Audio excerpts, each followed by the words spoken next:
Hello students, welcome to Krishna technical Pathshala. Students, जो आज हम लोग क्वेश्चन सॉल्व कर रहे हैं, ये क्वेश्चन इंजीनियरिंग मैकेनिक्स का है और 2019 का पेपर का है, ठीक है ना। SBTE 2019 का है। ओके स्टूडेंट्स, ये जो टॉपिक है बहुत इंपॉर्टेंट है। यहाँ पे हम लोग सारे सब्जेक्टिव क्वेश्चन कर रहे हैं। जैसे इससे पिछली वाली वीडियो में हमने 10 आपको ऑब्जेक्टिव क्वेश्चंस कराए थे और इस वाली वीडियो में हम लोग आपके लिए 2 क्वेश्चन करा रहे हैं, परंतु 2 क्वेश्चन से आप बहुत कुछ सीखने वाले हैं। अगर ये 2 क्वेश्चंस अगर आपके एग्जाम में आते हैं तो आप आराम से हंसते हंसते खेलते खेलते करके आएंगे और आपको मज़ा आ जाएगा सारी चीज़ों को देखते। हम लोगों ने आज क्वेश्चन जो सॉल्व करना है वेरी सिंपल है, वेरी इंपॉर्टेंट है। इसको समझना क्या है बहुत ज़्यादा ज़रूरी है कि हम लोग कैसे क्वेश्चन को सॉल्व करेंगे, ठीक है। तो ध्यान से पढ़िए इस क्वेश्चन को स्टूडेंट्स। क्वेश्चन में क्या गिवन कर रखा है? The angle between the two forces of magnitude 80 Newton and 50 Newton is 60 degree. The 80 Newton force is horizontal. Determine the magnitude and direction of resultant if the forces are pulled. मतलब उनको खींचा जा रहा है। इसके साथ में स्टूडेंट्स मैं आपको एक चीज़ कहना चाहता हूँ कि देखिए, ये आप पढ़ रहे हैं इंजीनियरिंग मैकेनिक्स, ठीक है। इसको हम लोग शॉर्ट में EM बोलते हैं, ठीक है। EM के बाद स्टूडेंट्स जो आप पढ़ेंगे, जिसे बहुत सारी जगह पे जैसे मॉस बोलते हैं, बिहार में मॉस बोलते हैं, कहीं पे इसी को क्या बोलते हैं हम लोग, सॉम बोलते हैं, ठीक है ना। इस तरीके से कहीं पे MOM भी बोलते हैं, मटेरियल ऑफ मैकेनिक्स बोलते हैं, कहीं पे स्ट्रेंथ ऑफ मटेरियल्स बोलते हैं, कहीं पे मैकेनिक्स ऑफ ये मटेरियल ऑफ क्या बोलेंगे इसको, एस जो भी है, ठीक है। अभी जैसे जनरली हम लोग सॉम बोलते हैं, mechanics of solids, sorry mechanics of solids बोलेंगे इसको, मैकेनिक्स ऑफ सॉलिड्स। तो अगर हम लोग इंजीनियरिंग मैकेनिक्स को अच्छे से नहीं समझेंगे ना स्टूडेंट्स, तो हमको बहुत प्रॉब्लम आने वाली है। क्योंकि जो वहाँ पे आपको सेकंड चैप्टर जो मिलेगा वहाँ पे shear force and bending movement diagram वाला, उसमें सबसे ज़्यादा रोल इंजीनियरिंग मैकेनिक्स का है, जहाँ पे हम लोगों को सपोर्ट रिएक्शन ये सारी चीज़ें फाइंड करने की ज़रूरत पड़ती है, ठीक है। तो हम लोग देखेंगे उसको। तो स्टूडेंट्स आप देखिए, यहाँ पे हम लोगों को क्या दे रखे हैं, 2 फोर्स दे रखे हैं, ठीक है। क्या दे रखे हैं हमारे को? 2 फोर्स दे रखे हैं। फोर्स हमारे को जैसे मान लेते हैं कि हमारे पास सबसे पहले जब भी आप क्वेश्चन आए तो इस तरीके से लिख करके आना। लिखने का भी मार्क्स होता है स्टूडेंट्स, जैसे बहुत सारे बच्चे होते हैं जो बहुत अच्छा मार्क्स ले लेते हैं, ठीक है। तो लिखना है, सबसे पहले आपने लिखना है कि क्या गिवन कर रखा आपको क्वेश्चन में। तो हमारे को क्या गिवन कर रखा है कि एक फोर्स है P, जिसका वैल्यू हमारे को कितना गिवन कर रखा है स्टूडेंट्स, 80 न्यूटन, ठीक है। और एक सेकंड फोर्स है हमारे पास, वो हमारे को दे रखा है Q, capital Q is the 50 Newton, okay. और जो दोनों एक दूसरे के बिटवीन जो एंगल बना रहे हैं थीटा, वो हमारे पास कितना स्ट्रेंथ 60 डिग्री का है। और इन्होंने ये बोला है कि जो 80 Newton force is the horizontal, means ये हॉरिजेंटल डायरेक्शन में इस तरीके से एक्ट कर रहा है। डिटरमाइन द मैग्नीट्यूड, हमको क्या फाइंड करना है स्टूडेंट्स, फाइंड क्या करना है हमारे को, फाइंड जो करना है वो हमको करना है R is the resultant. And direction, direction किसके साथ में, हॉरिजेंटल एंगल के साथ में हमने इसका डायरेक्शन देखना है। अगर द फोर्सेज आर पुल, उसका कोई मतलब इतना वो नहीं है। तो स्टूडेंट इससे पहले हम लोग थोड़ा सा समझना चाहते हैं, अगर इसका डेरिवेशन आ जाए तो, डेरिवेशंस भी आए तो भी आपको क्लियर रहना चाहिए कि अगर डेरिवेशन है तो फिर हम लोग कैसे क्वेश्चंस को क्या करेंगे, सॉल्व करेंगे। जैसे डेरिवेशन आएगा कि drive the resultant of 2 forces, ठीक है। अगर हमारे पास 2 फोर्सेज हैं, उसको ड्राइव करके आपने एक इक्वेशन बताना है कि भाई रिजल्टेंट का क्या फॉर्मूला होगा, और जो जिस एंगल पे वो मतलब जो रिजल्टेंट है वो जो हॉरिजॉन्टल के साथ एंगल बना रहा है वो कितना एंगल बना रहा है। तो देखते हैं स्टूडेंट्स, हम लोग यहाँ पे लिख रहे हैं एक point, resultant of 2 forces, okay, 2 forces हमने देखना है। तो यहाँ पे देखिए, सबसे पहले हम लोगों को जब भी रिजल्टेंट ऑफ 2 फोर्सेस फाइंड करना है तो हम लोग करेंगे यहाँ पे कंस्ट्रक्शन ऑफ द पैरेललोग्राम। क्या करेंगे स्टूडेंट्स, कंस्ट्रक्शन ऑफ पैरेललोग्राम। तो 2 हमारे पास जो फोर्स हैं वो हम लोग यहाँ पे देख लेते हैं। Just one is the, this one is the P and this one is the Q।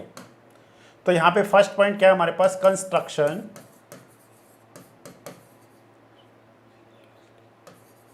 Construction of parallelogram. Parallelogram हम लोग क्या कर रहे हैं, एक पैरेललोग्राम का कंस्ट्रक्शन कर रहे हैं। देख रहे, समझने की कोशिश करिए स्टूडेंट, क्योंकि जो डायगोनल होता है ना पैरेललोग्राम का, वही हमारे पास क्या होता है, रिजल्टेंट ऑफ 2 फोर्सेज है। देखिए ध्यान से एक बार प्लीज, जैसे हमारे पास क्या है, एक फोर्स है हमारे पास दिस, ये फोर्स हमारे पास क्या हो गया students, this force is the P, ठीक है, this force is the P, this point is the origin point, okay, and second force is the Q, ठीक है, सेकेंड फोर्स जो हमारे पास है वो है हमारे पास क्यू, ठीक है, this force is the Q, okay, Q, ये हो गया हमारे पास क्यू। अब हम लोगों ने क्या करना है, इन दोनों के बिटवीन एक एंगल क्या कर रहा है, वर्क कर रहा है, this angle is the theta, ठीक है, टू फोर्सेज हैं, तो हम लोग इसको क्या कर रहे हैं, हम लोग इसको पैरेललोग्राम में चेंज कर रहे हैं। तो आपको पता है पैरेललोग्राम का मतलब क्या होता है, जिसकी मतलब जो फ्रंट साइड्स होती हैं वो एक दूसरे के क्या होती है, पैरेलल होती हैं, ठीक है। तो हम लोग देख रहे हैं यहाँ पे, देखिए ध्यान से एक एक पॉइंट को अच्छे से, ठीक है। तो हम लोग क्या कर रहे हैं, एक लाइन ड्रॉ कर रहे हैं, इस लाइन के पैरेलली एक लाइन ड्रॉ कर रहे हैं लाइक दिस, ठीक है, ये इसके पैरेलली हमने एक लाइन ड्रॉ कर दिया इस तरीके से। अब एक लाइन हम लोग क्या कर रहे हैं, इस लाइन के पैरेलली ड्रॉ कर रहे हैं, तो देखिए ध्यान से देखना, इसके पैरेलली हमारे पास लाइन हो जाएगा कुछ इस तरीके से, ठीक है, देखा, ओके। अब हम लोग क्या करेंगे स्टूडेंट्स, इस लाइन को एक्सटेंड करेंगे आगे, ठीक है, इस लाइन को हम लोग क्या कर देते हैं, आगे फर्दर एक्सटेंड कर देते हैं इस तरीके से, ओके। नेक्स्ट जो हमारे पास है, जो लाइन है वो हमारे पास क्या है, इस तरीके से, ध्यान से देखिए, इस तरीके से। अब हमारे पास क्या है, इसका एक रिजल्टेंट है स्टूडेंट्स, रिजल्टेंट क्या है हमारे पास, देखिए ध्यान से, जो रिजल्टेंट है वो हमारे पास है कुछ इस तरीके का, जो इसका डायगोनल होगा, डायगोनल ऑफ द पैरेललोग्राम, ठीक है, डायगोनल ऑफ द पैरेललोग्राम ही क्या कहलाता है, रिजल्टेंट कहलाता है। ध्यान से देखिए, अगर स्टूडेंट्स ये हमारे पास Q है तो ये भी हमारे पास क्या होगा, this one is also Q, ठीक है, दिस वन इज आल्सो हमारे पास क्या है Q, क्योंकि दोनों क्या हैं, पैरेलल हैं। ये हमारे पास क्या हो जाएगा स्टूडेंट, जो इसका मैग्नीट्यूड है, this magnitude is the P, ठीक है, इसका मैग्नीट्यूड क्या हो गया, P हो गया। ये हमारे पास क्या स्टूडेंट्स Q, आपको पता है हम लोग क्या देखते हैं, अगर दो पैरेलल लाइंस को एक लाइन क्या करती है, कट करती है, तो बनने वाले ये एंगल्स क्या होते हैं, एक दूसरे के इक्वलेंट होते हैं, ठीक है। ये सारी चीज़ें आपको लिखना चाहिए, तभी तो मार्क्स मिलेगा ना अच्छे से। ये एंगल इस वाले एंगल के क्या होगा, इक्वलेंट होगा। इसका मतलब अगर ये वाला एंगल थीटा है तो ये वाला एंगल भी कितना हो जाएगा, थीटा का हो जाएगा। और स्टूडेंट जो यहाँ पे रिजल्टेंट है, जो हॉरिजॉन्टल के साथ एंगल बना रहा है, this angle is the alpha, okay, this angle is the alpha, this angle is the theta. Alpha का मतलब क्या है, angle between horizontal force and resultant, theta is the angle between two forces, ठीक है। अब आप खुद सोचिए, अब हम लोग क्या करते हैं स्टूडेंट्स, इसके दो कंपोनेंट्स लेते हैं, क्या करते हैं, इसके दो कंपोनेंट्स लेते हैं क्यू का। तो ये वाला कंपोनेंट क्या हो जाएगा students, what is this, this is the Q cos theta, क्या हमारे पास देखिए क्यू कॉस थीटा। जो इसका परपेंडिकुलर होगा, जो इसका ये वाला नॉर्मल जो कंपोनेंट होगा वो हमारे पास किसके हो जाएगा, क्यू साइन थीटा के इक्वल हो जाएगा, मतलब वो हमारे पास हो जाएगा इस तरीके से, ये हमारे पास है क्यू साइन थीटा, इस तरीके का।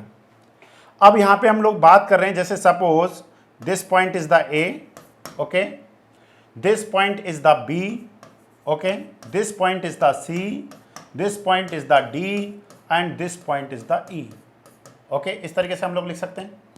अगर आप इसको वेक्टर फॉर्म में लिखेंगे तो वेक्टर फॉर्म में अगर आप स्टूडेंट लिखते हैं तो बहुत इजी है, वेक्टर फॉर्म में अगर आप लिखेंगे तो क्या है, ये बहुत ही ज़्यादा इजी है, ठीक है। पैरेललोग्राम क्या करना है, लॉ का हमने यूज़ कर लेना है। देखिए अब क्या कह रहा है पैरेललोग्राम, ध्यान से देखिए, ध्यान से देखने की जरूरत है कि स्टूडेंट्स एक तो हमारे पास ये वाला है, मतलब ए बी, ठीक है, ए बी प्लस बी, ये हमारे पास क्या है, अगर आप ऐसे देखिए या फिर आप ऐसे देख सकते हैं, A C plus C D equivalent किसको हो जाएगा, हमारे पास ए डी के इक्वलेंट हो जाएगा, मतलब ये वाला जो है।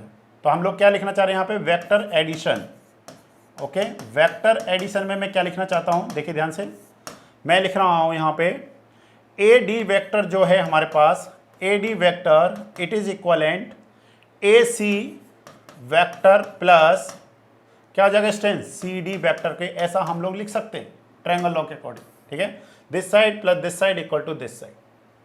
तो अब आप खुद से सोचिए, अगर मैं इसको किसकी फॉर्म में लिखता हूँ स्टूडेंट्स, वेक्टर की फॉर्म में लिखूंगा, तो आपको सबको पता है ये वाला जो एक्सिस है इसे हम लोग क्या बोलते हैं, आई, और जो ये वाला एक्सिस है इसको हम लोग क्या बोलते हैं जे, और ये वाला जो एक्सिस है इसे हम लोग क्या बोलते हैं के।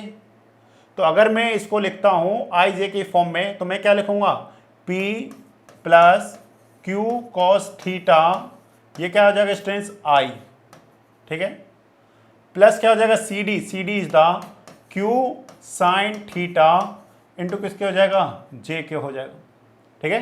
तो इस तरीके से हमारे पास क्या आ गया, एक रिजल्टेंट आ गया वेक्टर की फॉर्म में। अगर स्टूडेंट्स आपको क्या पता करना है, मैग्नीट्यूड पता करना है, तो मैग्नीट्यूड कैसे पता करेंगे, सपोज ये हमारे पास कोई एक वेक्टर है जैसे कि एक्स आई, ठीक है, एक्स आई प्लस वाई जे प्लस के जेड, इस तरीके से हमारे पास कोई वेक्टर है। अगर आपको इसका रिजल्टेंट फाइंड करना है, मोड फाइंड करना है लाइक दिस, तो आप क्या कहेंगे, अंडर द रूट आई के कोफिशिएंट का होल स्क्वायर प्लस जे के कोफिशिएंट का होल स्क्वायर प्लस के कोफिशिएंट का होल स्क्वायर। इस तरीके से हम लोग क्या करते हैं, रिजल्टेंट फाइंड करते हैं। सेम हम लोग क्या करेंगे, फॉर्मूला इसमें भी अप्लाई करेंगे।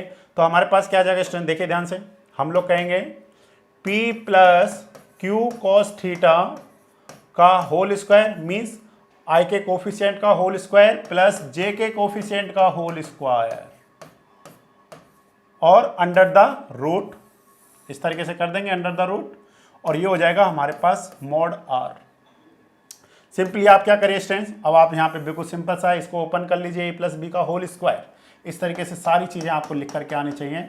ए प्लस बी का होल स्क्वायर इक्वल टू क्या होता है students, A square plus B square plus 2ab cos theta, sorry 2ab, ठीक है, ये हमारे पास हो जाएगा 2ab, ठीक है, 2ab ये हो जाएगा हमारे पास। तो अब आप इसको क्या करिए, यूज़ करिए, सिंपल सा ये आइडेंटिटी आप यूज़ करिए। तो what is the P square plus Q square cos square theta, okay, plus 2pq cos theta plus क्या हो जाएगा students, Q square sine square theta, okay, इस तरीके से आप लिख सकते हैं। नेक्स्ट हम लोग क्या करेंगे स्टूडेंट्स, पी वाले टर्म्स को एक साथ लिख लेते हैं, ये हो जाएगा हमारे पास पी स्क्वायर प्लस, अब देखिए यहाँ पे Q cos square theta Q sine square theta, तो मैं इसको क्या लिख सकता हूँ स्टूडेंट्स, मैं इसको लिख सकता हूँ Q square in bracket cos square theta plus sine square theta, yes और नो, प्लस में 2pq कॉस थीटा। अब आपको एक आइडेंटिटी और पता चल गया यहाँ पे, क्या, एक आइडेंटिटी आपको और पता चल गया, cos square theta plus sine square theta it is equivalent 1, ठीक है। जो भी आप आइडेंटिटी यूज़ कर रहे हैं आप लेफ्ट हैंड साइड में, सॉरी राइट हैंड साइड में लिखते चलिए, टीचर को ये पता जरूर चल जाएगा कि इस बच्चे ने अपनी मेहनत से किया है, ठीक है।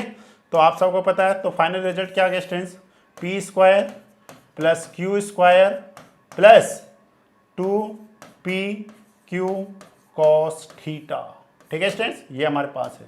What is this is the R, R के बिटवीन ये आर का जो हमारे पास क्या है, रिजल्टेंट मतलब मैग्नीट्यूड, ओके।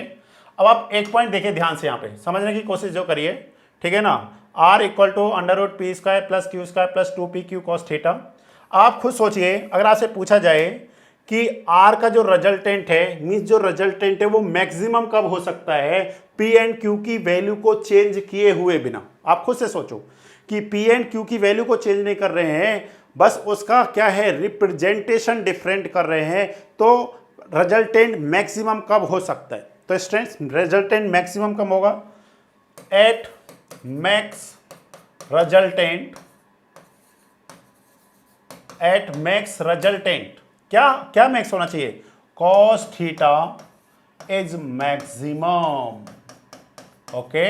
ये ध्यान से देखिए, वैल्यू ऑफ, ठीक है ना, मैं यहां पे एक पॉइंट और लिख दे रहा हूं, value of cos theta is maximum. अब आप खुद सोचो कॉस थीटा का मैक्सिमम कब होगा, cos theta equal to maximum, ठीक है ना, cos theta is max at theta equal to 0 degree, ठीक है।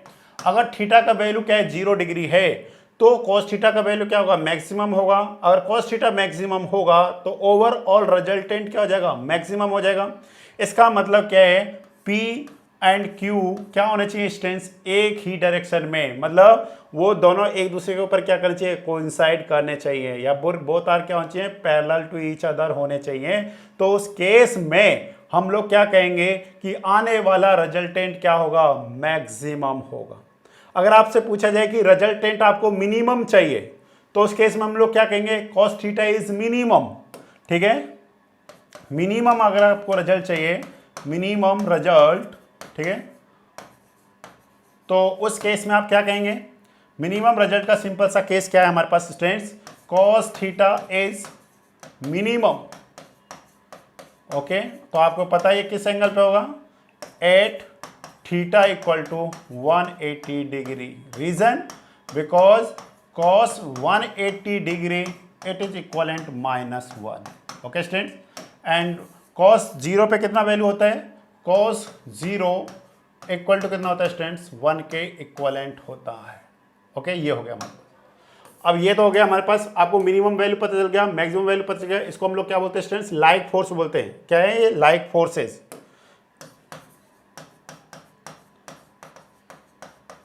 और इस तरीके का होगा, एक इस डायरेक्शन में, दूसरा इस डायरेक्शन में। This is the P and this is the Q। ये होता है हमारे पास अलाइक फोर्सेस। ठीक है, इस तरीके का। नेक्स्ट देख रहे हैं स्टूडेंट्स हम लोग डायरेक्शन। अब डायरेक्शन खुद से सोचिए, अगर आपसे ये अल्फा का वैल्यू फाइंड करना है, आपको अगर ये अल्फा का वैल्यू फाइंड करना है तो आपको एक ट्रायंगल दिखाई दे रहा है ADC। कौन सा ट्रायंगल देख रहे हैं आप लोग, इन ट्रायंगल, ठीक है ना, इन ट्रायंगल ADC। ठीक है, ADC में अगर आपको tan अल्फा का वैल्यू फाइंड करना है, tan अल्फा इक्वल टू कितना हो जाएगा स्टूडेंट्स, ध्यान से देखिए, परपेंडिकुलर बाय बेस। तो what is the perpendicular, Q sine theta. Okay, upon में what is the base, base is the P plus Q cos theta. तो what is the alpha, alpha equal to students tan inverse Q sine theta upon P plus Q cos theta. ये हमारे पास क्या आएगा, एक resultant आएगा। अब students आपको रिजल्ट पता चल गए, अब आप क्या कर सकते हैं, सिंपली वैल्यू क्या कर दीजिए, पुट कर दीजिए, आपको आंसर्स मिल जाए। इस तरीके से हम लोग क्या करते हैं, वैल्यू फाइंड करते हैं।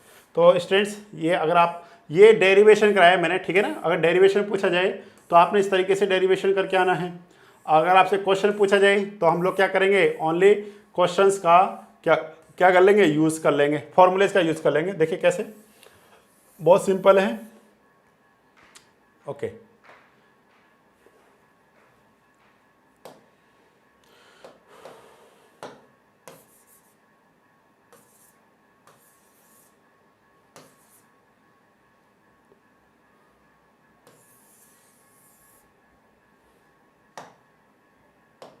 चलिए अब हम लोग क्या करते हैं, रिजल्टेंट फाइंड कर रहे हैं R। What is the R equal to हो जाएगा under root P square. P का वैल्यू कितना स्टूडेंट्स यहाँ पे 80 kilo newton. Okay, 80 kilo newton plus Q का होल स्क्वायर 50 का whole square plus 2P। What is the P का value students 50 into Q, sorry P का वैल्यू कितना है 80 मल्टीप्लाई, ये हो जाएगा 80 हो गया 2P into Q into cos. What is the cos, cos is the cost 60। तो आप सभी को वैल्यू पता है, कैलकुलेटर अलाउड रहता है। अगर आपको वैल्यू नहीं भी पता तो टेंशन लेने की जरूरत नहीं है, बट जैसे आपको पता होना चाहिए वैसे भी फिर भी कॉस 60 इक्वल टू कितना होता है 1/2 इक्वल टू कितना हो जाए साइन 30। तो ध्यान दीजिए, अगर एग्जाम में साइन 30 या कॉस 30 तो इस तरीके से हमको पता होना चाहिए। तो what is the R equal to, आप सिंपल सा इसको सॉल्व कर लो। ये कितना हो गया 6400 प्लस ये वैल्यू कितना हो गया 2500 प्लस ये कितना हो जाएगा 2 मल्टीप्लाई 5 8 40 4000 मल्टीप्लाई 1/2, 2 से 2 कैंसिल हो गया। तो कितना हो जाएगा फाइनली, ये हो जाएगा स्टूडेंट्स हमारे पास R equal to under the root 6400 plus 6500। तो ये हो जाएगा 12900। अब आप इसको सॉल्व कर लीजिए, ठीक है। तो 2 जीरो तो हमारे पास ऑलरेडी बाहर आ जाएंगे, तो हो गया 10 मल्टीप्लाई अंडर रूट कितना है 129। तो 12 12 100 कितना होता है 44, 11 11 कितना 119 121। तो इसी तरीके से आपको क्या मिल जाएगा स्टूडेंट्स, रिजल्ट मिल जाएगा नियर अबाउट। एक सेकंड में आपको रिजल्ट बता देता हूँ, क्योंकि आई थिंक मैंने इसको सॉल्व किया है, देखा है क्वेश्चन को।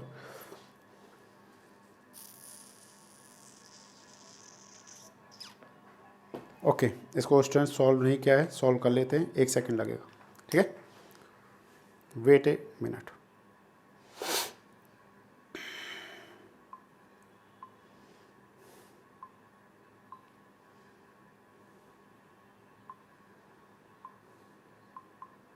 तो ये हो जाएगा स्टूडेंट्स आपके पास 10 मल्टीप्लाई 11.35, तो कितना जाएगा 113, हाँ ठीक है 113.5 न्यूटन हो जाएगा। This is the resultant. Okay students, this one is the resultant. यहाँ पे जो हॉरिजॉन्टल दे रखा था इसका मतलब समझ गए आप, सिंपल सा मतलब ये इस तरीके से दे रखा है, ये हो गया हमारे पास 80 न्यूटन, ये हो गया हमारे पास 50 न्यूटन।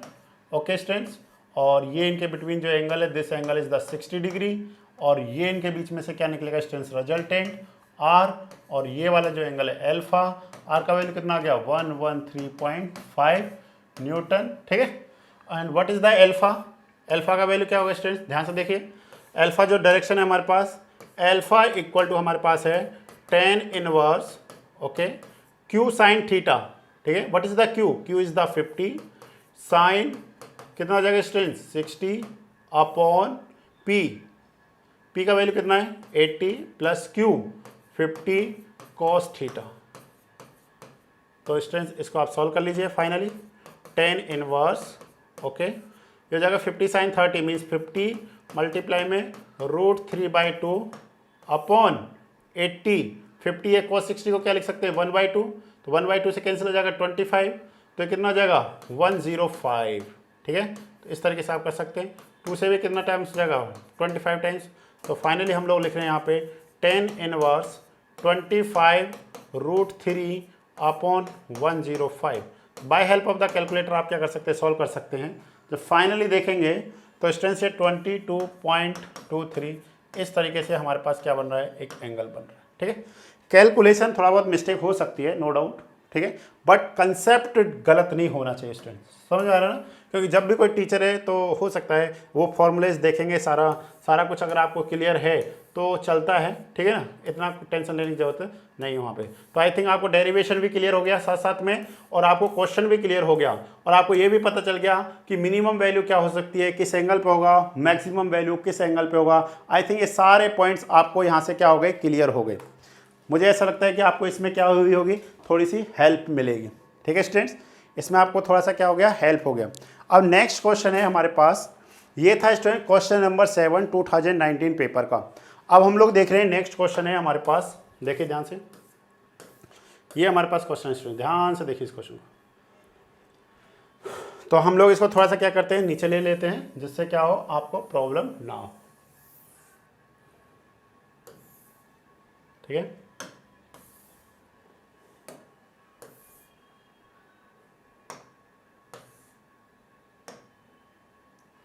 एक सेकेंड,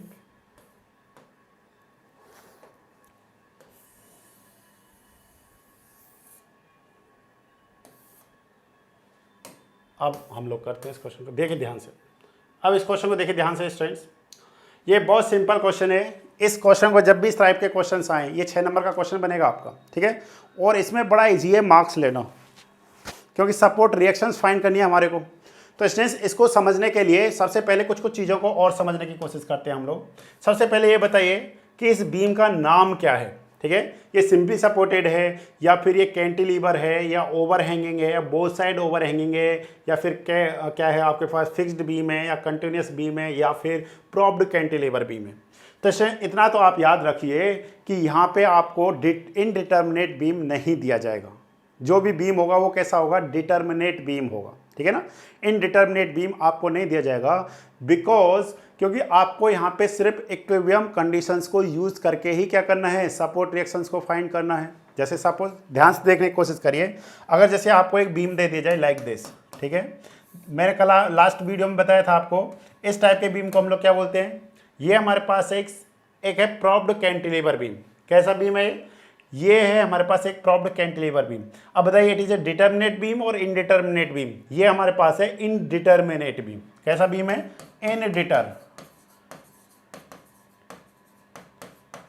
इनडिटर्मिनेट बीम। अब आप कहेंगे सर कि आपको कैसे पता चला इनडिटर्मिनेट बीम है, तो आप खुद सोचिए, how many supports reaction at fixed support. तो आप कहेंगे sir 3 horizontal, vertical and movement. Okay, अगर ये दिस पॉइंट इज ए तो ये हो जाएगा RVA, RHA and this is the movement MA। Yes और no, MA, RVA, RHA and this support is the B, तो this reaction is the RVB। बोलो how many unknowns, क्या है students, how many unknowns, तो number of unknown, okay, number of unknown, number of unknown कितने कहेंगे आप, 4। कौन कौन से हो गया हमारे पास स्टूडेंट्स, हमारे पास हो गया R V A comma R V B comma R H A comma M A, ये हो गया हमारे पास 4 unknown. And number of non equations, okay, number of non equation in case of 2D, ये भी ध्यान देना, इन केस ऑफ 2D, 3D में क्या होते हैं in case, okay, in 2D में कितना होता है स्टूडेंट्स, 3 होती है हमारे पास। इन केस ऑफ 3D या फिर स्पेस में कितनी होती है, 6 होती है। तो यहाँ पे हमारे पास क्या है, इन केस ऑफ 2D, तो फर्स्ट हमारे पास क्या है, sigma F X equal to 0, sigma F Y equal to 0 and sigma M Z equal to 0। ये हमारे पास क्या है, 3 equilibrium equations, okay, these equations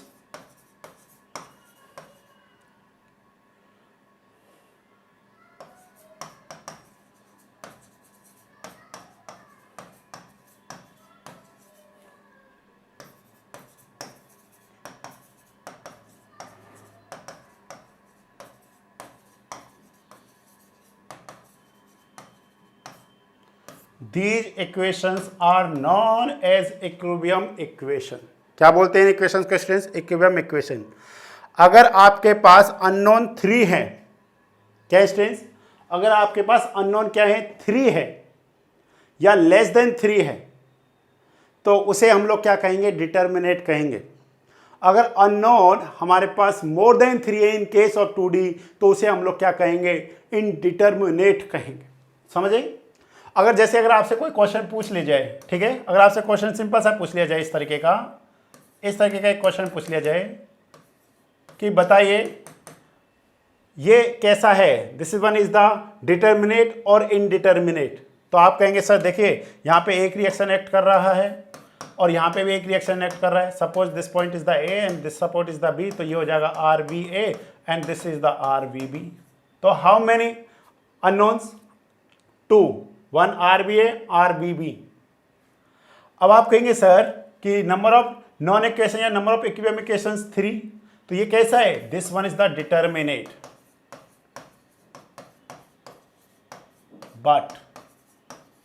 but unstable. ये कैसा स्टेंस, अनस्टेबल है। अगर आपने यहां से थोड़ा सा फोर्स लगा दिया ना इसको ऐसे, तो ये चला जाएगा।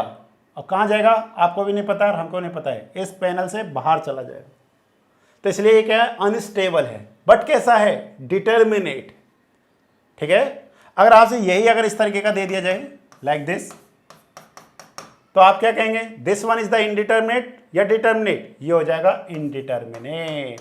तो अब आपको ये पॉइंट क्लियर हो गया होगा। Indeterminate, why indeterminate, how many reactions, 3, okay. अगर ये ए पर है, ये हमारे पास बी है, तो यहाँ पे भी कितनी इक्वेशंस, 3, ठीक है। तो how many unknown reactions, 3 + 3 6, non equation 3, that means this type beam is the indeterminate beam. तो ये आपको क्लियर हो गया, ठीक है। तो हम लोग यहाँ पे एक इंपॉर्टेंट पॉइंट लिख रहे हैं, what is the definition of the determinate beam, ठीक है। तो ये सारी चीज़ों को हम लोग क्या कर दे रहे, रफ कर दे रहे स्टूडेंट्स। ये आपने सारा लिख लिया होगा, क्योंकि ये हमारे पास क्या सारा रिकॉर्डेड रहता है ना, रिकॉर्ड हो गया वो आपको दिख जाएगा। तो इसे हम लोग क्या कर देते हैं, रफ कर देते हैं, ठीक है।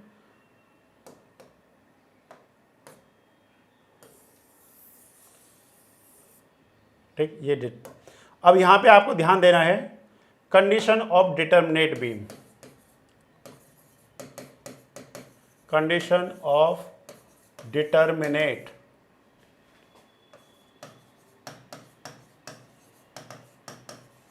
Condition of the determinate beam. क्या कंडीशन है स्टूडेंट्स आपके पास, number of unknown, okay, number of unknown less than equal to number of equilibrium equation.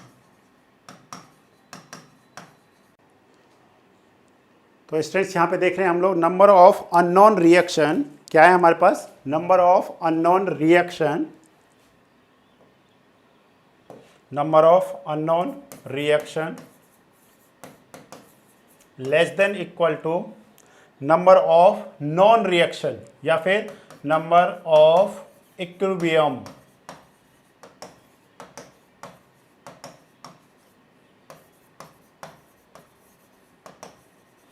Okay, number of equilibrium. अब हमने ये देखना है कि नंबर ऑफ अननोन रिएक्शन जो है वो क्या चाहिए, less than equal to number of equilibrium equation होना चाहिए। अब हम अपने क्वेश्चन में देखते हैं स्टूडेंट्स, जो हमारा क्वेश्चन है कि ये कैसा है, डिटर्मिनेट है या इनडिटर्मिनेट है। तो देखिए ये सपोर्ट कैसा है, रोलर सपोर्ट। तो यहाँ पे जो रिएक्शन आएगा वो कैसा आएगा, सिंगल वर्टिकल रिएक्शन आएगा।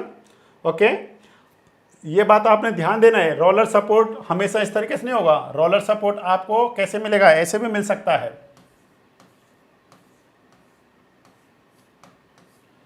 अगर इस तरीके का रोलर सपोर्ट है तो जो वर्टिकल रिएक्शन होगा, जो रिएक्शन लगेगा वो इस प्लेन के क्या होता है, परपेंडिकुलर होता है। ठीक है, इस प्लेन के क्या होता है, परपेंडिकुलर होता है, लाइक दिस। अब ये हमारे पास कैसा है, हिंज सपोर्ट। तो हाउ मेनी सपोर्ट रिएक्शंस, 2। तो टोटल अननोन रिएक्शन कितना हो गया, टोटल हो गया स्टूडेंट्स हमारे पास 3, RBA, RBB एंड RH। तो number of unknown equation it is equivalent किसके हो गया, number of known equilibrium equation के। That means this beam is a determinate beam. Yes और no, this beam is a determinate beam. And what is the name, इसका नाम क्या है। तो इसे हम लोग क्या कहेंगे स्टूडेंट, सिंपली सपोर्टेड या फिर हमारे पास क्या है, कैंटिलीवर। तो इसे हम लोग कहेंगे स्टूडेंट्स, ये जो हमारे पास बीम है, ये बीम हो जाएगा हमारे पास, सॉरी ये बीम है हमारे पास students both sided overhanging beam. तो both side overhanging beam. Okay, both sided overhanging, जो भी इस तरीके का है। अब आप ध्यान दीजिए, जब हम लोग क्या करेंगे, 4th सेमेस्टर में जब हम लोग पढ़ेंगे तो इसी क्वेश्चन का हमको क्या पूछा जाता है कि बताइए इसका SFD एंड BMD बनाओ। क्या बनाओ, SFD एंड BMD बनाओ। अगर आपको SFD BMD बनाना है तो देखिए, जब हमारे पास क्या होता है, रोलर सपोर्ट, अगर एक सिंपल रोलर सपोर्टर होता है तो वहाँ पे मूवमेंट 0 होता है। क्या इस केस में मूवमेंट 0 होगा, नो, इस केस में मूवमेंट 0 नहीं होगा। क्या यहाँ पे मूवमेंट 0 होगा, नहीं, मूवमेंट 0 नहीं होगा। आपके मन में आता होगा ना कभी कभी ऐसे क्वेश्चन कि सर यहाँ पे मूवमेंट तो 0 हो सकता है। देखिए क्यों मूवमेंट 0 नहीं होगा, ध्यान समझने की कोशिश करिएगा। अगर यहाँ पे मूवमेंट 0 है तो अगर आप यहाँ पे, अगर आपको खड़ा कर दिया जाए, ठीक है, आपको नहीं, किसी X पर्सन को खड़ा कर दिया जाए, तो मूवमेंट का मतलब क्या है, मूवमेंट 0 का मतलब है इजिली क्या कर सकता है, रोटेट कर सकता है। अगर यहाँ पे मूवमेंट 0 हो गया तो ये बंदा तो क्या जाएगा, नीचे चला जाएगा। ठीक है, जो भी यहाँ पे खड़ा है या खड़ी है वो तो सब नीचे जा जाएंगे। क्यों, क्योंकि ये तो इस तरीके से गिर जाएगा, क्योंकि ये सपोर्ट को बिल्कुल भी क्या नहीं कर रहा है, बियर नहीं कर पा रहा है, ये इस तरीके से। ठीक है, तो आप समझ पा रहे हैं ना इसको कि कैसे मतलब है, इस तरीके से गिर जाएगा। इसलिए यहाँ पे क्या है, मूवमेंट है जो इसको क्या करता है, इसको ऐसे ही रखता है। परंतु हम लोग रिएक्शन फाइंड करने के लिए यहाँ पे क्या करेंगे, मूवमेंट को 0 करने की कोशिश करेंगे। ठीक है, तो अब आप देख लीजिए ध्यान से। अब सबसे पहले आप क्या बना लीजिए, इसका फ्री बॉडी डायग्राम बनाइए। सबसे पहले क्या बनाना हमने, FBD diagram, free body diagram बनाइए आप इसका। अगर आप फ्री बॉडी डायग्राम बना लेंगे तो आपको बहुत सारी हेल्प हो जाएगी। ध्यान से देखिए कैसे बनेगा फ्री बॉडी डायग्राम। देखिए सबसे पहले क्या करिए, आप सेम लेंथ का एक बीम बनाइए लाइक दिस। ठीक है, ये हमारे पास क्या हो गया, सपोर्ट A। जो सपोर्ट A है, यहाँ पे कितनी रिएक्शन है, यहाँ पे 2 रिएक्शन है। जैसे एक रिएक्शन तो हो जाएगा हमारे पास इस तरीके का, ठीक है, और एक रिएक्शन कैसा हो जाएगा स्टूडेंट्स, हमारे पास इस तरीके का होगा। देखिए ध्यान से, ठीक है, एक हमारे पास सपोर्ट रिएक्शन कहाँ जाएगा स्टूडेंट्स, यहाँ पे आ जाएगा, इस तरीके से एक सपोर्ट रिएक्शन आ जाएगा। ये हमारे पास क्या है, एक लोड आ रहा है इस तरीके का। ठीक है, ठीक, नेक्स्ट हमारे पास कहाँ पे आ रहा है लोड, इस तरीके का लोड आ रहा है। ये हमारे पास क्या है, इंक्लाइंड है। देख पा रहे हैं स्टूडेंट्स, यहाँ पे ध्यान से देखिए, ये हमारे पास क्या है, इंक्लाइंड है इस तरीके का। ये हमारे पास क्या है, इंक्लाइंड। तो इंक्लाइंड को, एक मिनट मैं इसको थोड़ा छोटा कर लेता हूँ, मिनिमाइज कर लेता हूँ। अब देखिए, अब आप देखिए, ये हमारे पास कैसा इंक्लाइंड है। तो जब भी इंक्लाइंड फोर्स होगा तो इसके 2 कंपोनेंट्स हम लोग स्टूडेंट्स लेकर के चलेंगे। कितने कंपोनेंट्स, 2 कंपोनेंट्स हमने इसके लेके चलने हैं। कैसे होगा, एक तो इसका ये वाला कंपोनेंट होगा और एक इसका ये वाला कंपोनेंट होगा। ध्यान से देखिए इस बात को, यहाँ पे क्या है, दो कंपोनेंट्स हैं। कौन कौन से? एक तो हमारे पास ये वाला कंपोनेंट है, अब इसका डायरेक्शन कैसे होगा, डाउनवर्ड होगा। ये बहुत इफेक्ट पड़ता है इस चीज़ का। और इसका कैसे होगा स्टूडेंट्स, ये हमारे पास इस तरीके का होगा। तो आपको पता है ये वाला क्या आ जाएगा, 140 cos 30, ओके। और ये वाला कितना आ जाएगा हमारे पास, 140 और क्या आ जाएगा हमारे पास, sin 30। इस तरीके से होगा हमारे पास 140 cos 30, 140 sin 30। इस तरीके से हमारे पास क्या आ जाएंगे, इसके दो कंपोनेंट आ जाएंगे। अब आप इनकी वैल्यू फाइंड कर लीजिए। 140 इंटू साइन 30, साइन 30 का वैल्यू कितना, 1/2, मीन्स ये वैल्यू कितना आ जाएगा, 70। जब आप इसको सॉल्व करेंगे तो ये कितना है, 140 मल्टीप्लाई √3/2, तो ये कितना हो गया, 70 मल्टीप्लाई √3, तो 70 √3। इतना ही सॉल्व कर लीजिए, बहुत है इतना। तो मतलब जो पॉइंट हमारे पास ये है, इस पॉइंट पे दो फोर्सेज आ रहे हैं हमारे पास। एक तो ये वाला फोर्स है, ये वाला फोर्स कितना है हमारे पास, 70 √3, और एक वर्टिकल रिएक्शन स्ट्रेंथ इस तरीके का, ये हमारे पास कितना है, 70 क्या है हमारे पास, न्यूटन। ये हमारे पास कितना है, 30 न्यूटन, और ये हमारे पास क्या है स्ट्रेंथ, 10 न्यूटन। ओके, ध्यान से देखिए। अब हमारे पास नेक्स्ट क्या है, एक है हमारे पास यूडीएल। ठीक है स्टूडेंट्स, एक हमारा क्या दे रखा है, यूडीएल। यूडीएल को आप फर्स्ट किस में कन्वर्ट कीजिए, UDL convert into point load. क्या करिए, मैं यहां पे लिखना चाह रहा हूं आपको, यूडीएल कन्वर्ट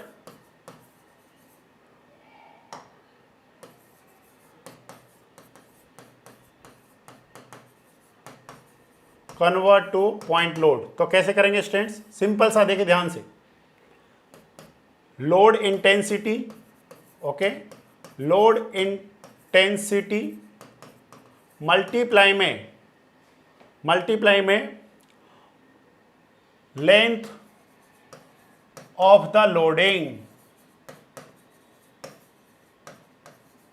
ये पॉइंट आपने याद रखना है। क्या याद रखना है, ध्यान से देखिए।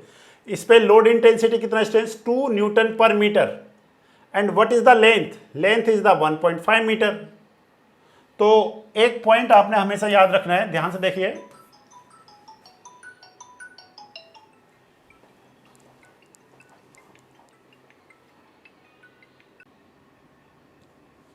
ओके स्टूडेंट, देखिए जब भी हमारे को यूडीएल लोड को पॉइंट लोड में कन्वर्ट करना है या फिर यूवीएल लोड को पॉइंट लोड में कन्वर्ट करना है तो कैसे होगा, ध्यान से देखिए इस पॉइंट को। It is very very important concept है ये, आपको कभी भी प्रॉब्लम नहीं आएगा। क्या है हमारे पास, फर्स्ट है UDL change to point load. सिर्फ इतना सा कर लीजिए, आपका कोई रिएक्शन गलत नहीं होगा। किसी भी एग्जाम में दीजिए, UDL change to point load कैसे करेंगे। टोटल जो लोड हो जाएगा पॉइंट लोड फॉर्म में हम लोग करेंगे लोड इंटेंसिटी मल्टीप्लाई में लोडिंग लेंथ या लेंथ ऑफ द लोडिंग, ठीक है, मल्टीप्लाई में लेंथ ऑफ द लोडिंग। अब देखिए स्टूडेंट्स, जैसे हमारे को क्वेश्चन में क्या गिवन कर रखा है, 2 kilo Newton per metre multiply में लेंथ, कितने लेंथ पे ये लोडिंग एक्ट कर रहा है, 1.5 मीटर पे कर रहा है। तो देखिए मीटर से मीटर कैंसिल हो जाएगा, फाइनल कितना हो गया, 3.0 न्यूटन। अब आपके माइंड में एक क्वेश्चन आ रहा होगा कि सर ये एक्ट कहाँ पे करेगा, ठीक है, एक्टिंग, ओके, पॉइंट लोड, ठीक है ना, point load acting at the centre of the loading Spain. ये इंपॉर्टेंट पॉइंट है, ध्यान से देखिए, लोडिंग स्पेन। इससे आपको बहुत इजी हो जाएगा स्टूडेंट्स, आपको कभी डर नहीं लगेगा यूडीएल लोड से। देखिए कैसे, जैसे हमारे पास यहाँ पे इसी क्वेश्चन में देखते हैं, यहाँ पे हमारे को इस तरीके से गिवन करके दिया है, ये लेंथ कितना हमारे पास 1.5 मीटर, ओके, एंड इंटेंसिटी कितना है इसका 2 किलो न्यूटन पर मीटर, इस तरीके का है। जब आप इसको कन्वर्ट कर रहे हैं पॉइंट लोड में तो इस तरीके का सेम हमारे पास क्या हो गया, लेंथ हो गया कितना 1.5 मीटर, और टोटल लोड कितना है 3 न्यूटन, पर कहाँ पे, ये 1.5 के सेंटर पे, ये यहाँ पे एक्ट करेगा। कितना हो गया स्टूडेंट, 3 न्यूटन हो जाएगा। इस तरीके से हम लोग कन्वर्ट करें। ओके, अगर हमारे पास यही कैसा आ जाए, यूवीएल लोड आए, ठीक है। सेकंड है हमारे पास UVL change to point load. Okay students, UDL change to point load, तो कैसे करेंगे आप ध्यान से देखिए। यूवीएल का मतलब है हमारे पास इस तरीके का, uniformly wearing load like this, ठीक है। व्हाट इज द यूनिट, इसका जो हो जाएगा small w Newton per metre, ठीक है। हम लोगों को किलो न्यूटन लिखने की आदत हो रही है ना, न्यूटन पर मीटर। और strength this length is the, suppose this length is the L. अब मैंने इसको क्या करना है, पॉइंट लोड में कन्वर्ट करना है, तो कैसे करूंगा, मैं कहूंगा area of loading diagram. Okay, area of loading diagram multiply area of loading diagram multiply, क्या होगा स्टूडेंट्स हमारे पास, मल्टीप्लाई में हो जाएगा हमारे पास, सॉरी ठीक है, ये हो जाएगा, सॉरी इसका मल्टीप्लाई नहीं करेंगे, सिर्फ इतना सा आएगा। तो ये क्या, इसमें क्या बता देगा हमारे को, पॉइंट लोड बताएगा। क्या आ जाएगा ये पॉइंट लोड। सिर्फ क्या करना है, एरिया फाइंड कर लेना है। अगर इसका एरिया फाइंड करेंगे तो क्या आ जाएगा स्टूडेंट्स, जो टोटल पॉइंट लोड होगा, पॉइंट लोड क्या आ जाएगा हमारे पास, point load 1/2 multiply small w multiply L. आप करके देख लीजिए क्या आएगा, इसका यूनिट क्या आ रहा है, न्यूटन। कैसे, Newton per metre multiply metre, metre से मीटर कैंसिल होकर न्यूटन आ गया। एक्ट कहाँ पे करेगा students, acting at the CG of the loading diagram. बहुत सारे बच्चों को क्या लगता है, डर लग रहा होता है कि सर इतने भयंकर क्वेश्चन आ जाते हैं कि समझ में नहीं आता है कि क्वेश्चन को सॉल्व कैसे करना। जनरली स्टूडेंट दो ही तरीके का आएगा, तो ये आपको कंसेप्ट अच्छे से क्लियर हो जाना चाहिए। अगर यूडीएल है, यूबीएल है, कोई भी है, तो हम लोग उसको क्या कर सकते हैं, पॉइंट लोड में कन्वर्ट कर सकते हैं। अब देखिए मैं इस क्वेश्चन में करना चाह रहा हूँ, ठीक है ना, इस क्वेश्चन में मैं कर रहा हूँ। तो इस क्वेश्चन में देखिए, ध्यान से देखिए, जब हम लोगों ने इसको बना दिया तो ये कितना हमारे पास 1.5 मीटर, सॉरी इसके ऊपर है वो, ये देखिए ये कितना है 1.5 मीटर, और लोड कितना आ रहा है 2 किलो न्यूटन पर मीटर, ठीक है। एक बार मैं देख लेता हूँ थोड़ा सा कि ये सही है ना, 2 ही है ना, 20 तो नहीं है।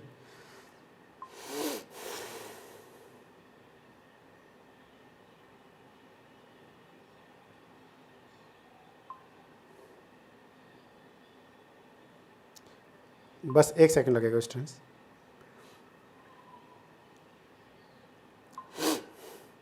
क्योंकि गलत नहीं होना चाहिए ना कोई चीज़, क्योंकि फिर आप कहेंगे सर आपने तो 2 ही लेकर करा दिया, क्वेश्चन में तो 20 था।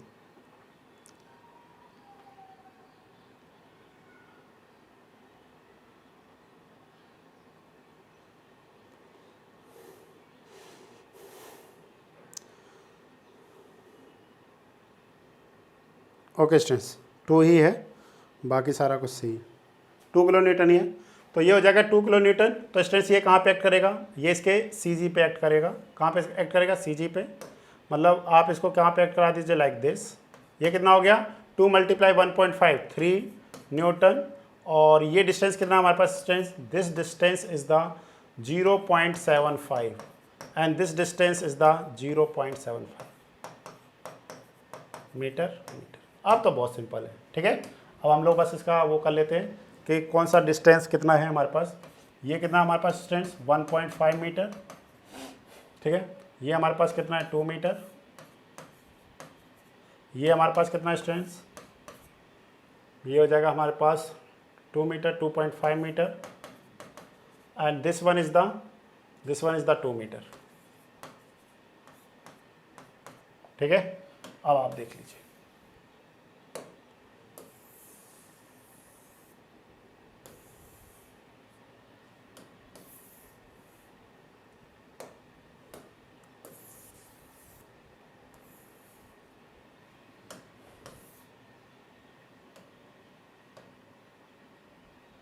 अब आप देखिए, अब आपको अच्छे से क्लियर हो रहा है सारा कुछ। अब देखिए, जब भी हमारे पास क्या होगा स्टूडेंट्स, जब तक इंक्लाइंड फोर्स एक्ट नहीं कर रहा होगा तो हॉरिजेंटल फोर्स भी नहीं होगा। समझ रहे ना? जब तक क्या नहीं होगा, इंक्लाइंड फोर्स नहीं होगा, तब तक हॉरिजेंटल फोर्स भी नहीं होगा। अगर इंक्लाइंड फोर्स है तो ही हॉरिजेंटल फोर्स है। ठीक है, तो हम लोग यहाँ पे क्या कर रहे हैं, इक्विलिब्रियम इक्वेशन कंडीशंस का यूज करेंगे। अब मैंने आपको समझा दिया, because it is a determinate beam. तो हम लोग क्या कह रहे हैं, फर्स्ट है हमारे पास sigma F X equal to 0। Yes और no? First one is the sigma F X equal to 0। तो देखिए ये हमारे पास क्या है, दिस वन इज द, मैं दूसरे कलर से शो कर दे रहा हूँ इसको, ठीक है ना, जिससे आपको एकदम अच्छे से क्लियरली विजिबल हो। ठीक है, this one is the R V A, this one is the R H A, okay, and this one is the R V B. तीनों दिख रहे हैं, R H A, R V B and R V A. Sigma F X equal to 0 का मतलब क्या है, all horizontal forces का जो सम है वो क्या होना चाहिए, 0 होना चाहिए। इसका मतलब क्या हो गया, और ये दोनों क्या है, एक ही डायरेक्शन में एक्ट कर रहे हैं, तो मैं कहूँगा R H A plus 70 under root 3 equal to 0। इसका मतलब क्या होगा students, R H A equal to -70 under root 3। तो आप कहेंगे सर फोर्स नेगेटिव कैसे हो गया? यार नेगेटिव का मतलब फोर्स नेगेटिव नहीं होता, नेगेटिव उसकी डायरेक्शन को शो कर रहा है। इसका मतलब हमने जो आर एच ए ने इसको गलत बना रखा है, इसका सही क्या है, इसको इस तरीके से बनाना हमने। ठीक है, इस तरीके से बनाना, मतलब ये हो गया R V A and this one is the R H A. तो आप अपने उसमें लिख कर क्या आएगा, नेगेटिव किस चीज को डायरेक्शन कर रहा है, ये कर रहा है direction, direction of force, of horizontal force. मतलब जो आपने डायरेक्शन लिया है वो क्या लिया है, गलत लिया है। ठीक है, हॉरिजेंटल फोर्स, इसको मतलब क्या करना, हमने सही कर लेना। नेक्स्ट हमारे पास स्टूडेंट्स क्या है, सेकंड इक्वेशन हमारे पास क्या बताइए, सेकंड इक्वेशन हो गया हमारे पास sigma F Y equal to 0। ये हो गया फर्स्ट, ये हो गया सेकंड। सेकंड क्या हमारे पास, sigma F Y equal to 0। अगर स्टूडेंट्स देखिए, फिर मैं बोल रहा हूँ, अगर यहाँ पे कोई भी इंक्लाइंड फोर्स एक्ट नहीं कर रहा होता तो मैं sigma F X equal to 0 नहीं कर रहा होता। रीजन, क्योंकि ये जो हॉरिजेंटल फोर्स है ना, ये ऑटोमेटिकली 0 हो जाता। कैसे, आर एच ए और कोई अगर फोर्स ही नहीं होता तो क्या हो जाता, डायरेक्ट 0 हो जाता। तो sigma F Y equal to 0 means हम लोग करेंगे इस तरीके से। देखिए जो वर्टिकल फोर्सेज हैं उनका सम किसके इक्वल होगा, जो डाउनवर्ड फोर्सेज है उसके सम के इक्वल होगा। तो हम लोग देखना चाह रहे हैं इसी तरीके से, जैसे सिग्मा एफ एक्स का मतलब क्या है, ये हो गया पॉजिटिव एक्सिस इक्वल टू क्या होगा, इस तरीके से होगा हमारे पास। ठीक है, तभी तो 0 होगा ना कोई भी। तो ये हमारे पास है वर्टिकल फोर्सेज कौन सा strength, R V A plus R V B equal to downward forces कितने हैं हमारे पास, देखिए डाउनवर्ड फोर्स कितने strength, 3 newton, 3 newton plus 70 newton, okay, plus 30 newton plus 10 newton. तो टोटल कितना हो गया, टोटल आप बता सकते हैं, 70 और 30 100, 10 110 मतलब 113 न्यूटन। ओके, अब स्टूडेंट्स हमारे को क्या पता करना है, अब हमें पता करना है कि हमें मूवमेंट लेना पड़ेगा। रीजन, क्योंकि 3 इक्वेशन ना, 3 अननोन है, इसलिए हमारे को 3 इक्वेशन लेनी पड़ेंगी। अब आप मूवमेंट ले सकते हैं किसी के अबाउट, एक को क्या कर सकते हैं, 0 कर सकते हैं। आप इस पॉइंट के भी अबाउट मूवमेंट 0 कर सकते हैं और आप इस पॉइंट के अबाउट भी मूवमेंट 0 कर सकते हैं। अब आप फ्री हैं, आप किसी के भी अलोंग कर सकते हैं। स्टूडेंट्स अगर आप मेरे 1-2 वीडियोस पढ़ेंगे ना तो आपको इक्वेशन लेने की जरूरत नहीं पड़ेगी, आप शॉर्ट ट्रिक लगा करके क्या कर सकते हैं, क्वेश्चन को सॉल्व कर सकते हैं। थोड़ा सा ना प्रैक्टिस करना होता है शुरुआत में, बाकी जितना भी चीज़ है ना मैं इसलिए आपको बताने में टाइम लग रहा है बिकॉज मैं आपको फर्स्ट टाइम इस तरीके की वीडियो दे रहा हूँ। अदरवाइज़ अगर आप मेरे से पढ़े होते या फिर हम लोग पहले पढ़े होते इन चीज़ों को तो बहुत सिंपल है, बिल्कुल भी ईजी है, बहुत बिल्कुल सिंपल सा काम है, कुछ भी नहीं है इसमें। ठीक है, तो हम लोग क्या करते हैं किस पॉइंट के रिस्पेक्ट में, जनरली स्टूडेंट्स क्या करते हैं बी पॉइंट के रिस्पेक्ट में क्या करते हैं, मूवमेंट लेते हैं। तो हम भी ले लेते हैं, लेने में क्या दिक्कत है। तो sigma M B equal to क्या करते हैं, 0 करते हैं। ये हमारे पास क्या स्टूडेंट्स, थर्ड इक्वेशन है। ओके, तो आप देखिए जब sigma M B equal to 0 करेंगे तो आपने क्या करना है स्टूडेंट्स, आपने ध्यान देना है पूरा जो भी हम लोग स्टडी करते हैं इसमें, चाहे आप सोम पढ़िए, चाहे मॉस पढ़िए, चाहे आप आरसीसी पढ़िए, स्टील स्ट्रक्चर पढ़िए, कुछ भी पढ़िए, आपने एक पॉइंट ध्यान देना है, upward force always generate positive movement, downward force generate negative movement. मतलब जो डाउनवर्ड डायरेक्शन में जो फोर्स एक्ट कर रहे हैं वो ऑलवेज कैसा मूवमेंट जनरेट करेंगे, नेगेटिव। और जो अपवर्ड डायरेक्शन में जो फोर्स एक्ट कर रहे हैं वो कैसा मूवमेंट जनरेट करेंगे स्टूडेंट्स, पॉजिटिव। बस ये आपने ध्यान रखना, ठीक है। तो हम लोग देख रहे हैं कैसे, ध्यान से देखिए, ध्यान से देखते चलिए। हम लोग यहाँ पे करते हैं जिससे आपको सारी चीज़ें क्लियरली विजिबल हो, ठीक है। हम लोग यहाँ पे देख रहे हैं सिग्मा एम बी, ठीक है। क्या देख रहे हैं हम लोग, sigma M B equal to, हम लोग क्या कर रहे हैं, जीरो कर रहे हैं। अगर आप sigma M B equal to zero कर रहे हैं तो खुद सोचिए, अब ये वाला फोर्स है ये किस डायरेक्शन में जा रहा है, ये कौन सी डायरेक्शन है स्टूडेंट्स हमारे पास, बोलिए। ये हो गया हमारे पास एंटी क्लॉकवाइज, और ये कैसा हो जाएगा यहाँ पे, क्लॉकवाइज, ठीक है ना। ये कैसा हो गया हमारे पास, क्लॉकवाइज। तो आपने ध्यान रखना है, हम लोग क्या कंसीडर करके चल रहे हैं, upward force always generate positive movement, ठीक है। तो देखिए ये वाला क्या करेगा इस तरीके से, तो हम लोग कहेंगे -3 into force into perpendicular distance. तो बोलिए what is the perpendicular distance, perpendicular distance आपके पास कितना स्टूडेंट्स बताओ आप, एक सेकंड। परपेंडिकुलर डिस्टेंस आपके पास कितना है, तो हम लोग कर रहे हैं किस पॉइंट पे, बी पे, 2 + 2.5 + 2, तो ये हो गया 6.5 + 0.75, तो 6.5 + 0.75, तो ये हो गया 7.25, तो 3 × 7.25। नेक्स्ट हो गया आर बी ए, ठीक है। R B A multiply this force into R B B, तो कितना हो गया 2 + ये हो गया 2 2 4 और 2 6, मतलब 6.5, मतलब ये हो गया 6.5, ठीक है। 6.5 प्लस आएगा नेगेटिव, माइनस आएगा। अच्छा ये ध्यान देना, ये हॉरिजॉन्टल फोर्स इस पर क्या नहीं करेगा, कोई भी मूवमेंट जनरेट नहीं करेगा, बिकॉज ये हॉरिजॉन्टल फोर्स ऑलरेडी किस पॉइंट से पास कर रहा है, बी पॉइंट से पास कर रहा है। इस हॉरिजॉन्टल फोर्स के पास कोई भी क्या नहीं है, परपेंडिकुलर डिस्टेंस नहीं है। तो हम लोग कहेंगे ठीक है, अब हमारे पास क्या आएगा 70 किलोमीटर, तो ये इस तरीके से जा रहा है, मतलब downward force always generate negative movement. तो हम लोग क्या कहेंगे स्टूडेंट्स, यहाँ पे हम लोग कहेंगे यहाँ पे माइनस कितना है 70 किलो न्यूटन, कितना फोर्स, ध्यान से देखिए कितना फोर्स है हमारे पास स्टूडेंट्स, ये हो जाएगा हमारे पास 70 मल्टीप्लाई, ये 70 कितना कर रहा है हमारे को, यहाँ पे कर रहा है स्टूडेंट्स, ध्यान से देखिए, और ये डिस्टेंस हो गया 4.5। नेक्स्ट हमारे पास क्या है 30, मतलब ये हो गया 30 माइनस में 30 इंटू कितना हो जाएगा 2, 30 × 2। अब ये फोर्स तो खुद पे मूवमेंट जनरेट करेगा नहीं, ठीक है ना। अब इस वाले फोर्स को देखिए, ये वाला कैसे कर रहा है, ये वाला सेम कर रहा है क्या, अपोजिट डायरेक्शन में कर रहा है। ध्यान से देखिए, ये वाला इस तरीके से कर रहा है और ये वाला भी इस तरीके से, ये इसके अपोजिट साइड में आ जाएगा, तो यहाँ पे प्लस शो करेगा स्ट्रेस, क्योंकि इसके कारण ना डायरेक्शन चेंज हो जा रहा है इस पॉइंट पे। तो देखिए ये हमारे पास कौन सा कर रहा है, एंटी क्लॉकवाइज, वो भी क्या कर रहा था, सेम कर रहा था। तो ये हो जाएगा हमारे पास 10 kilo newton multiply 1.5 equal to कितना हो जाएगा 0। आप इस वैल्यू को क्या कर सकते हैं, सॉल्व कर सकते हैं। तो what is the R B A into 6.5 equal to, सारी वैल्यूज़ को क्या कर लीजिए, काउंट कर लीजिए, एक बार में हमारा आंसर आ जाएगा। देख लीजिए क्या आंसर आ रहा है।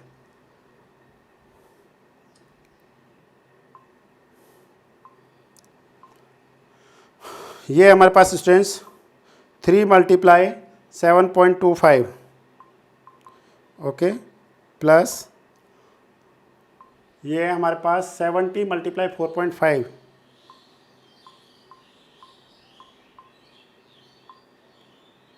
प्लस 30 × 2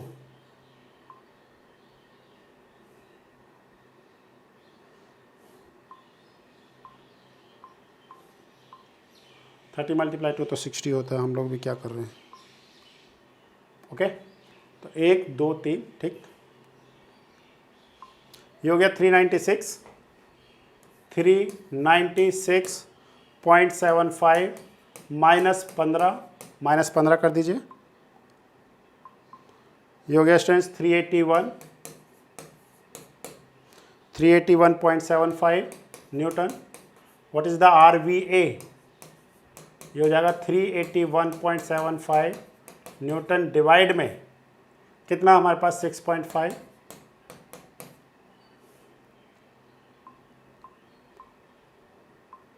ये हो गया स्टूडेंट्स 58.73 न्यूटन, ओके। तो what is the R V B, तो आर वी बी क्या हो जाएगा स्टूडेंट्स, टोटल लोड, तो टोटल लोड हमने काउंट किया क्या 113 113 माइनस 58.73 तो माइनस कर दीजिए 113 को, तो ये वैल्यू आ जाएगा स्टूडेंट्स 54.27। इस तरीके से हम लोग क्या करेंगे स्टूडेंट्स, वैल्यूज़ फाइंड करेंगे सारा वैल्यूज़, ठीक है। तो ये हमारे को क्या करेगा, थोड़ा सा हेल्प कर रहा है। यहाँ पे हमने नई चीज़ों को समझने की कोशिश की है।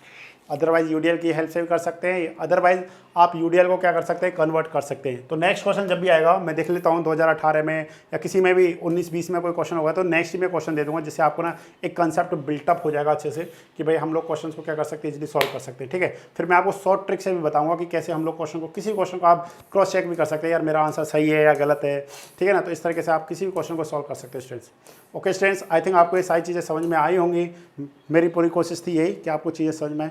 Okay students, thank you.